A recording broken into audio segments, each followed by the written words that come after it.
বিসমিল্লাহির রহমানির রহিম। আসসালামু আলাইকুম। ইসলামী প্রজাতন্ত্র ইরানের বিশ্ব কার্যক্রমের বাংলা অনুষ্ঠানে আপনাদের স্বাগত জানাচ্ছি। রেডিও তেহরান, বিশ্ব সংবাদ।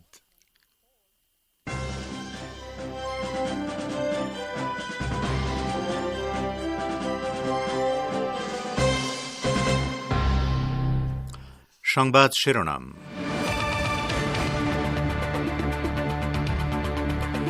ইরানকে 40 কোটি পাউন্ডের পাওনা পরিশোধ করল ব্রিটেন। গুপ্তচরদের মুক্তির সঙ্গে পাওনা আদায়ের সম্পর্ক নাকচ করল তেহরান। বাংলাদেশে বঙ্গবন্ধু শেখ মুজিবুর রহমানের জন্মবার্ষিকী উদযাপিত। শিশুদের জন্য সুন্দর ভবিষ্যৎ রেখে যাওয়ার অঙ্গীকার প্রধানমন্ত্রীর। ভারতের পশ্চিমবঙ্গ রাজ্যে উচ্চ মাধ্যমিক পরীক্ষার মধ্যে উপনির্বাচনের তফসিল ঘোষণা হওয়ায় মুখ্যমন্ত্রী মমতা বন্দ্যোপাধ্যায়ের ক্ষোভ প্রকাশ। এবং ইউক্রেন যুদ্ধে পরস্পরের ক্ষয়ক্ষতির বিবরণ দিল রাশিয়া ও ইউক্রেন। কিয়েভের বিমান উড্ডয়ন মুক্ত এলাকা ঘোষণার আহ্বান আবারও প্রত্যাখ্যান করল ওয়াশিংটন।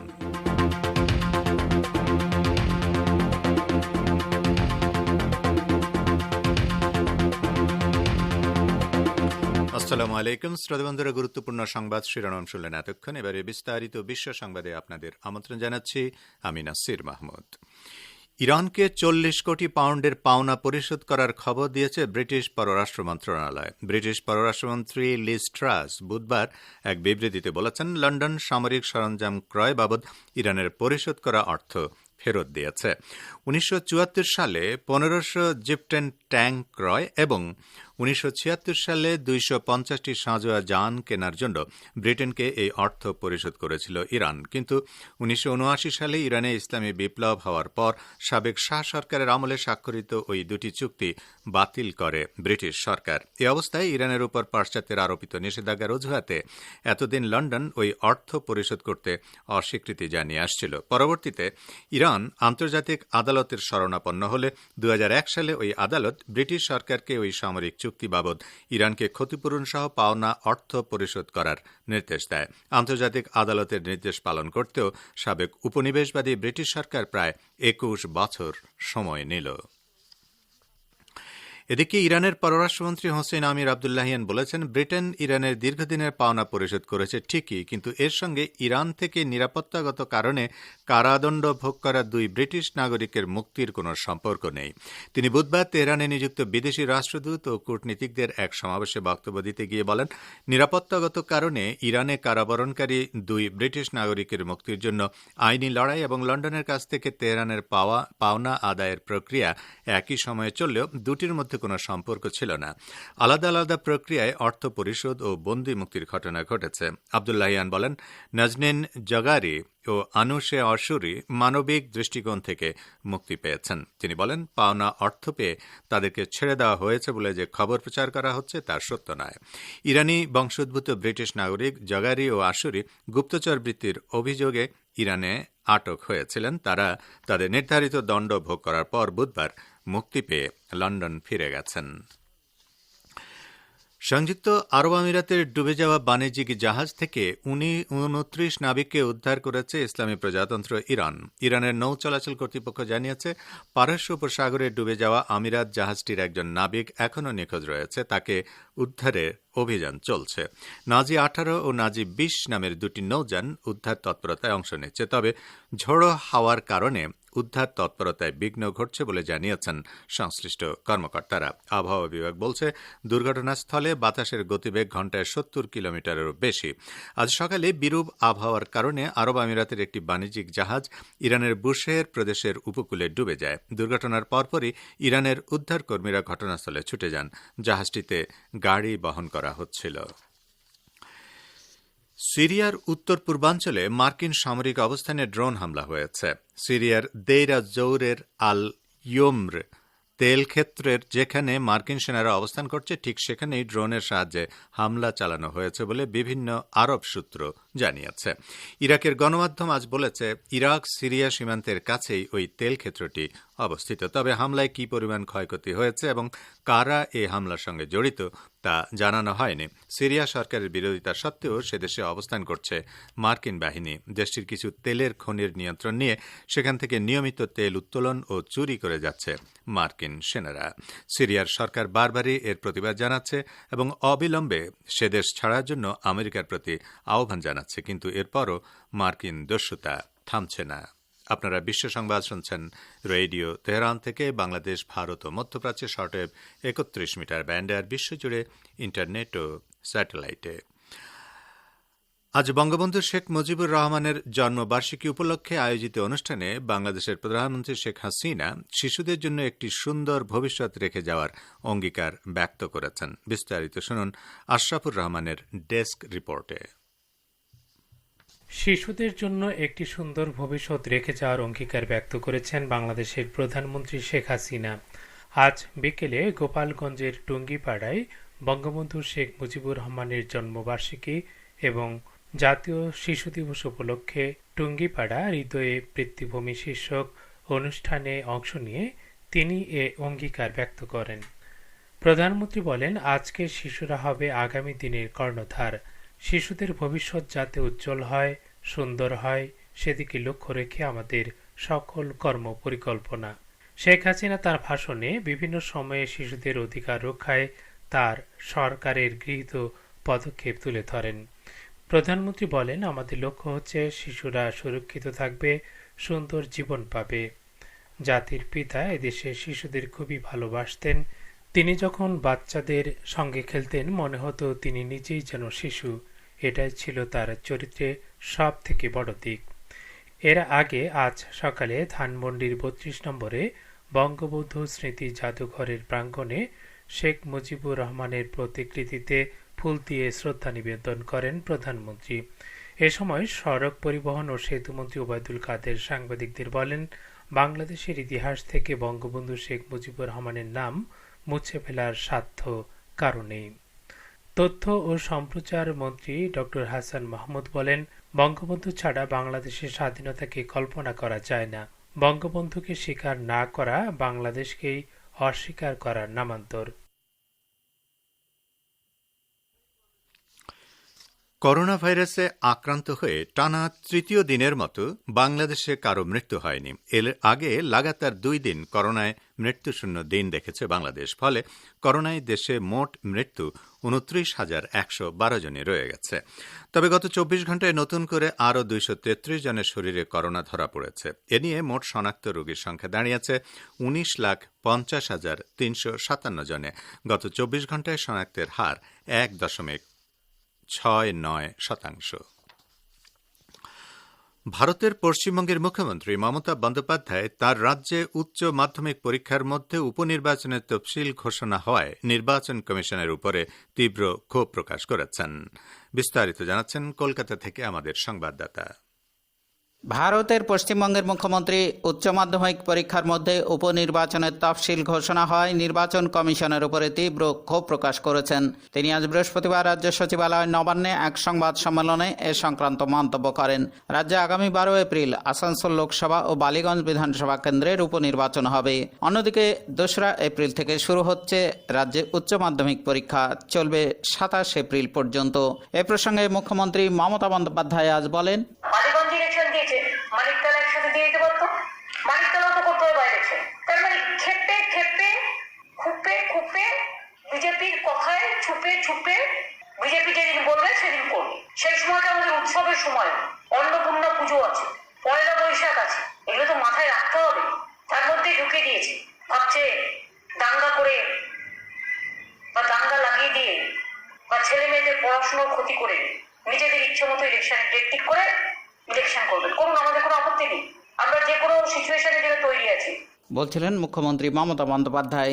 তিনি বলেন, আমাদের সরকার দায়িত্ব নিয়ে মুখ্য সচিব নির্বাচন কমিশনকে চিঠি লিখেছিলেন, কিন্তু তারা ছাপাই দিয়েছেন ৬ মাসের মধ্যে উপনির্বাচন করতে হয়। কিন্তু এখানকার পরিস্থিতি এবং পরীক্ষার বিষয় জেনে নিয়ে 5 রাজ্যে যে নির্বাচন হলো সে সময়ে উপনির্বাচন হলে কোনো সমস্যা হতো না।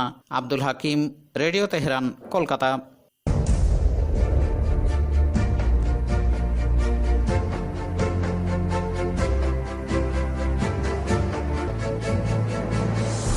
রেডিও তেহরান, খবরের সঙ্গে 24 ঘন্টা। ভিজিট করুন আমাদের ওয়েব পেজ farstoday.com/bn।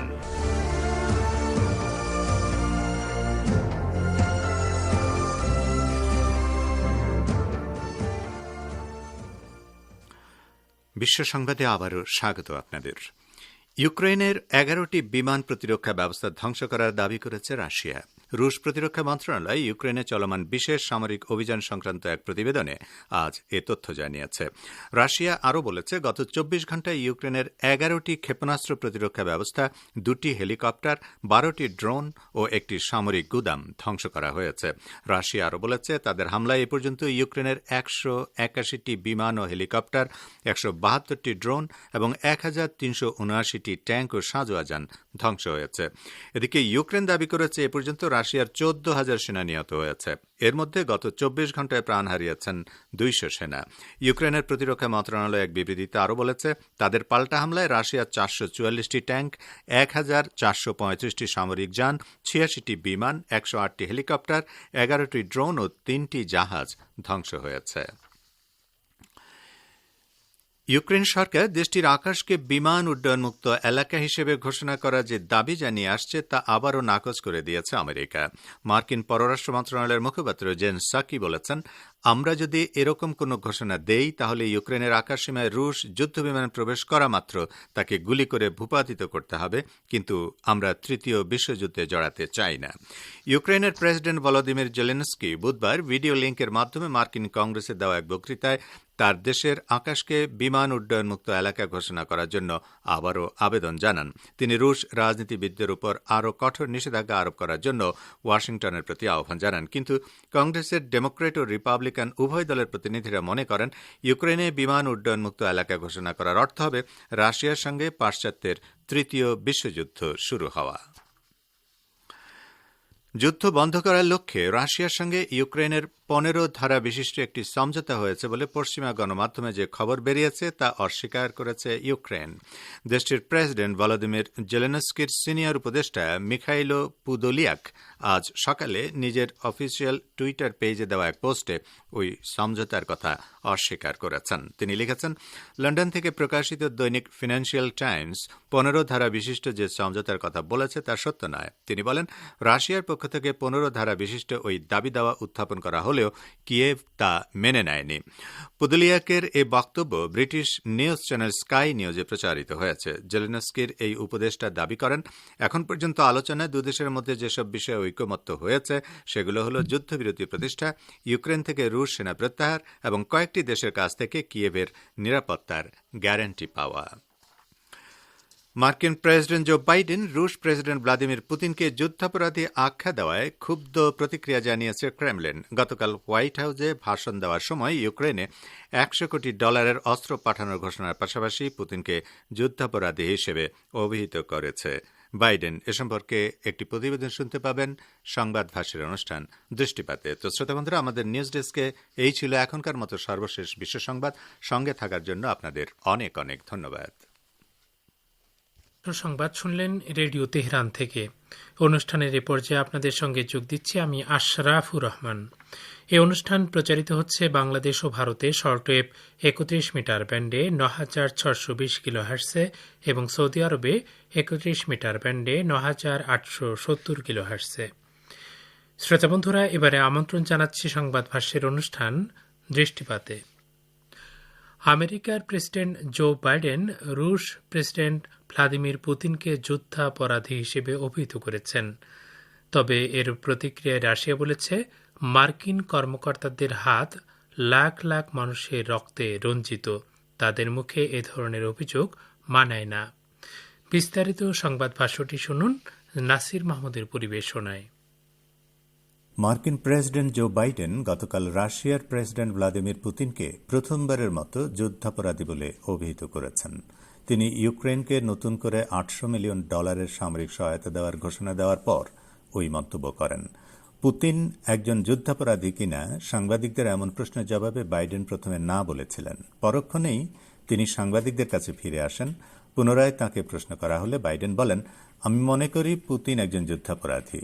ক্রেমলিনের মুখপাত্র দিমিত্রি পেসকভ বাইডেনের ওই জবাবের প্রতিক্রিয়ায় বলেছেন, রাশিয়ার প্রেসিডেন্ট ভ্লাদিমির পুতিন সম্পর্কে বাইডেনের সাম্প্রতিক মন্তব্য অগ্রহণযোগ্য এবং ক্ষমার অযোগ্য। পেসকভ আরও বলেন, এমন এক দেশের প্রেসিডেন্ট ওই মন্তব্য করলেন যে দেশ নিজেদের বোমা দিয়ে হাজার হাজার মানুষ হত্যা করেছে। মার্কিন যুক্তরাষ্ট্র শুধুমাত্র রাজনৈতিক, সামরিক এবং অর্থনৈতিকভাবেই রাশিয়াকে চ্যালেঞ্জ করে বিরত থাকেনি, তারা এখন অপমান ও অভিযোগ আরোপ করে রুশ প্রেসিডেন্টের চেহারায় কালিমা লেপন করতে চাচ্ছে। এই আচরণকে পেসকভ কূটনৈতিক শিষ্টাচারের সম্পূর্ণ পরিপন্থী বলে উল্লেখ করেন। রাশিয়া ইউক্রেনের সামরিক অভিযান শুরু করার পর থেকে ওয়াশিংটন মস্কোর বিরুদ্ধে উঠে পড়ে লেগেছে। সেই অভিযানের অংশ হিসেবে তারা এখন রাশিয়ার প্রেসিডেন্ট ভ্লাদিমির পুতিনকে লক্ষ্য করে মনস্তাত্ত্বিক যুদ্ধ ও প্রচারণা বাড়িয়ে দিয়েছে।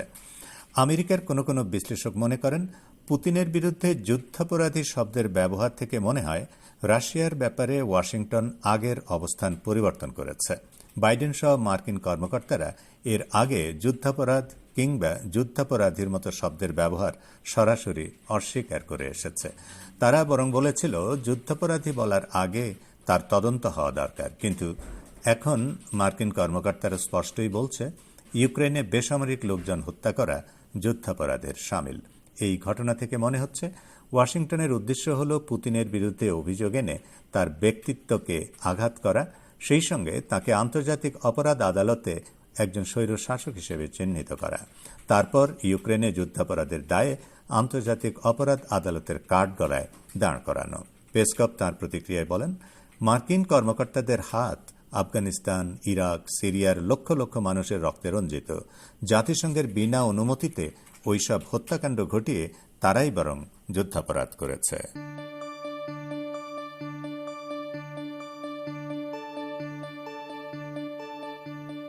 আপনারা রেডিও তেহরানের অনুষ্ঠান শুনছেন সরাসরি তেহরান স্টুডিও থেকে। ইন্টারনেটে আমাদের অনুষ্ঠান প্রতিদিন শুনুন এই ঠিকানায় parstoday.com/vn। ফেসবুক লাইভে যোগ দিন এই ঠিকানায় facebook.com/রেডিও তেহরান bn। আমাদের কাছে ইমেল করার ঠিকানা radioteheran1982@gmail.com। দৃষ্টিপাতের এবারে ভারত প্রসঙ্গ। কর্ণাটকে সাম্প্রতিক হিজাব বিতর্ক এবং ওই বিষয়ে প্রশাসন ও বিচার বিভাগের দায়িত্বহীন ভূমিকার তীব্র প্রতিবাদ জানিয়েছেন সারা বাংলা সংখ্যালঘু যুব ফেডারেশনের সাধারণ সম্পাদক মোহাম্মদ কামরুজ্জামান। এ সম্পর্কে প্রতিবেদন পাঠিয়েছেন কলকাতা থেকে আমাদের প্রতিনিধি।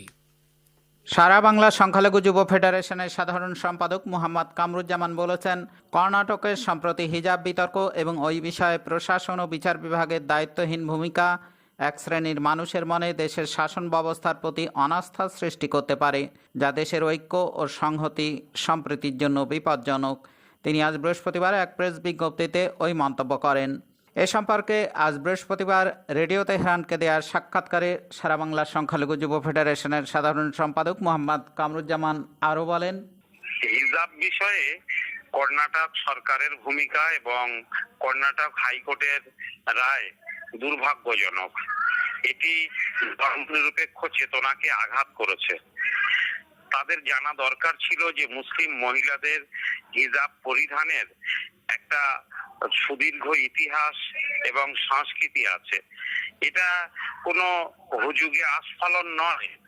মুসলিমরা দীর্ঘ কাল ধরে এটি মর্যাদার সঙ্গে হিজাব পরিধান করে আসে। আর যেভাবে ইসলাম বিশেষজ্ঞদের অবজ্ঞা করে যারা ইসলাম বিদ্বেষী তারা যেভাবে হিজাবের বিষয়ে মতামত প্রকাশ করছেন, সেটাকে কোনোভাবে সভ্য সমাজ মেনে নিতে পারে না। আজ প্রেস বিজ্ঞপ্তিতে তিনি আরও বলেন, ইসলাম শুধু ঐতিহ্যে বিশ্বাস করে না, তার সুনির্দিষ্ট নীতিমালা ধর্মগ্রন্থে লিপিবদ্ধ আছে। ইসলামী নীতিমালার ব্যাখ্যা প্রদানের অধিকার শুধুমাত্র ইসলামী ধর্মতত্ত্বের বিশেষজ্ঞদের রয়েছে, ইসলাম বিষয়ে অজ্ঞ ও বিদ্বেষীদের নয়। যারা হিজাব পরিধানের বিষয়ে উদ্বিগ্ন তাদের দৃষ্টি আকর্ষণ করছি, গত কয়েক বছরে নগ্নতার ব্যাপক বিস্তৃতি ঘটেছে। এই নগ্নতা ভারতীয় ঐতিহ্য বিরোধী সংস্কৃতি। এই নগ্নতা প্রতিরোধ করতে আইন তৈরি করা হোক, জনমত তৈরি করা হোক। মোহাম্মদ কামরুজ্জামান আরও বলেন, পৃথিবীর বৃহত্তম গণতান্ত্রিক দেশ ভারতবর্ষ। এদেশের রাজনৈতিক আদর্শ ধর্মনিরপেক্ষ, কিন্তু এদেশে দীর্ঘদিন ধরে গণতন্ত্র ও ধর্মনিরপেক্ষ আদর্শ ধ্বংস করার অপচেষ্টা চলছে।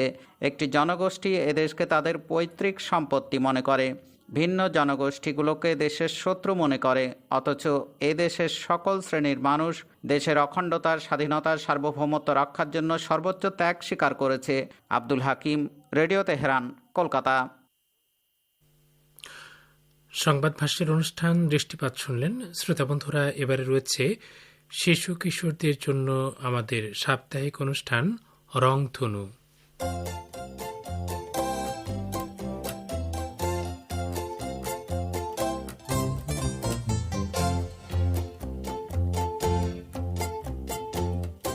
রংধনু।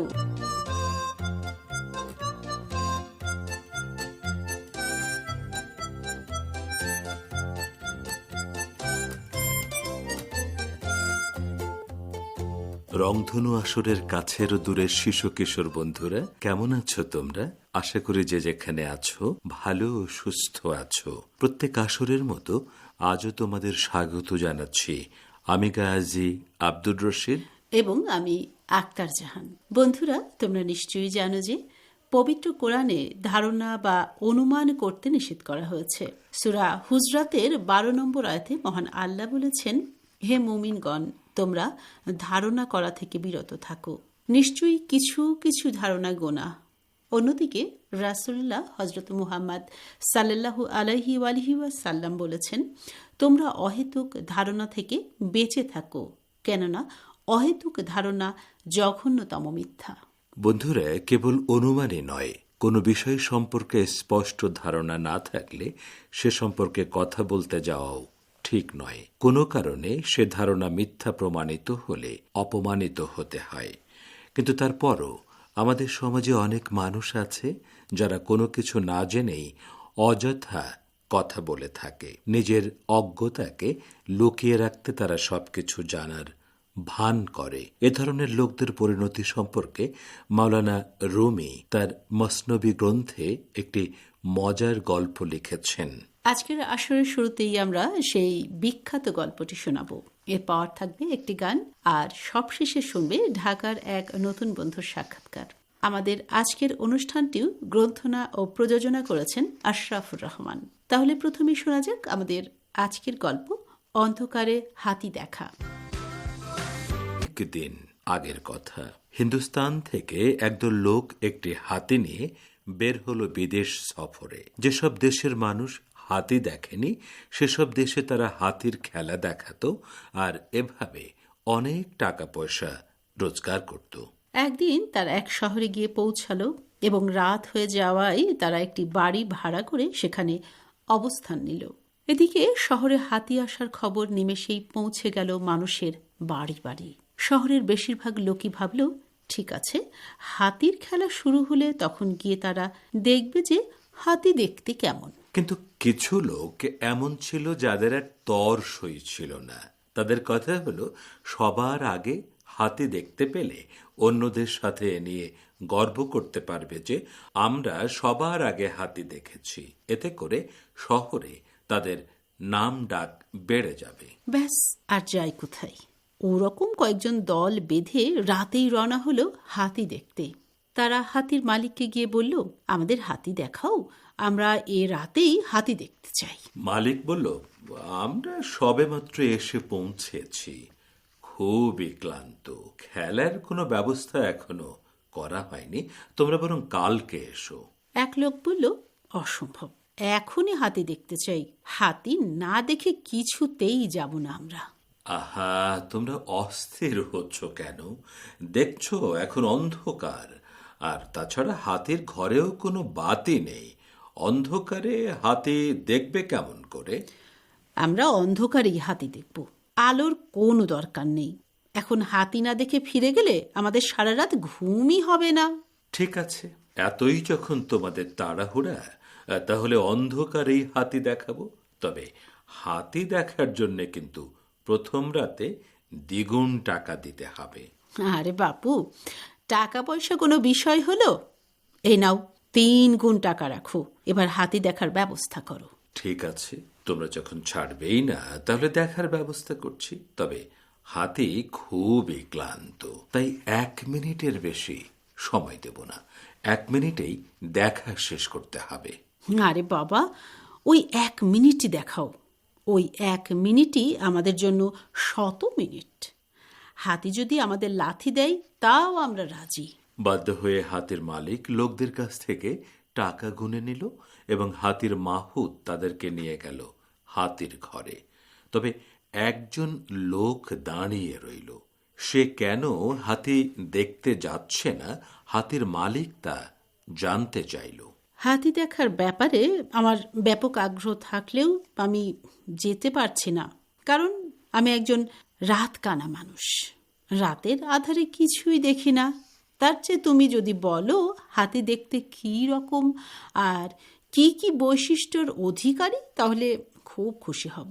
মালিক বলল, মাশাআল্লাহ মাশাআল্লাহ, মনে হচ্ছে তুমি কিছুটা বুদ্ধিমান। আসলে কোনো কিছু বোঝার পথই হচ্ছে ওই বিষয়ে যারা অভিজ্ঞ তাদের কাছ থেকে জেনে নেয়া। তুমি ঠিকই বলেছ। এবারে সংক্ষিপ্তভাবে হাতির বর্ণনাটা দাও। ঠিক আছে, শোনো।